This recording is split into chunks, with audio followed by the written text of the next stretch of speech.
President Cyril Ramaphosa is calling for a joint sitting of the National Assembly and National Council of Provinces to discuss a new approach to combating gender-based violence. 2 weeks ago, he called for legislation to be tightened to combat and deal violence against women.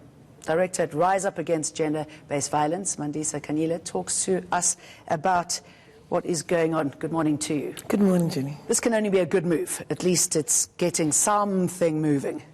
Look, I'm very, how can I put it? I'll say I'm excited to hear what he has to say. I kind of have an idea of what he should be saying, but I also don't want to preempt it. He's been consistent about regurgitating the 24 demands every time he speaks about gender-based violence. So I'm looking to see him actually start talking about how we're going to be implementing things that he's already signed for when we opened the Boys and Sexual Offences Court and basically signed the Summit Declaration.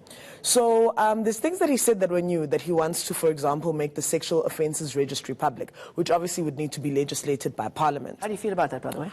I don't think it's going to happen because we still have a constitution. And at the end of the day, what we've seen is when sexual offences registries are made public, it leads to vigilantism. And you have to protect the individual. It's not really the country to do it in. Definitely. With our mob violence, it's going to end very badly. So I don't see that happening, but he has said he's going to do something about that.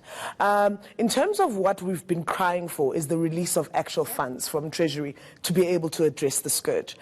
We have the National Strategic Plan. It's currently in its draft process, and there isn't any funds to be able to do implementation. So I'm thinking that this conversation is really going to be about releasing funds for interventions. He knows what the interventions are. They've been costed. So we just want to see him saying, okay, now let's actually put money to making sure that this is implemented. And I guess also taking it away from the politicians. I mean, you've got the head of the ANC Women's League who supported Zuma during his rape trial. I mean, you don't actually have the right people pushing these kind of agendas forward, do you, at this stage? Well, at this point, I don't think we can really be picky. We have what we have.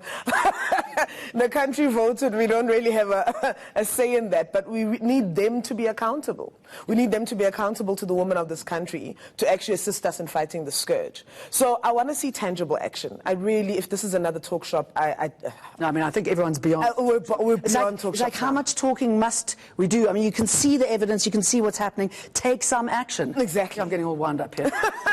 No, we should be, and I think the country is wind up, and I think he understands that. I mean, there's funds that we also want to know where they're going. Remember, there was a fund that was opened at the World Economic Forum.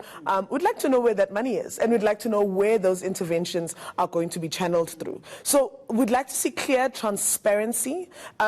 He spoke about money last year. He spoke about money this year. None of it's actually been seen. And what about also the talk about, you know, expediting the court process, also removing people who've been affected by rape and violence away from police who don't know how to deal with it?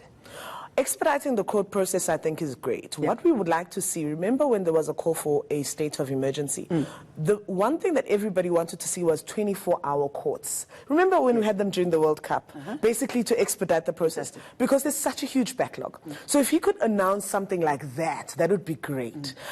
We'd also like to see, when he said he's going to reopen cases that were closed, we'd also like him to talk about how so many cases don't even get that far, how prosecutors say to, for example, rape survivors, sorry, your case isn't strong enough, we're not even going to bother to prosecute. I'd like to see what he'd like to say about the NPA and what they're doing about the current backlog with actual rape cases. So let's see what happens. We're basically doing guesswork right now. I would have liked us to have this conversation after the sitting, because also this is the second time that there's been an emergency sitting called since the dawn of democracy. So this is a big move. Yeah. And he best not waste it. And that's all I'm asking, that he best not waste it and actually utilize it to create proper interventions that are going to work in addressing the scourge. Let's hope we have a happy discussion after the sitting. Thank you very much for coming in. Mandisa Kanyile with us in the studio. So.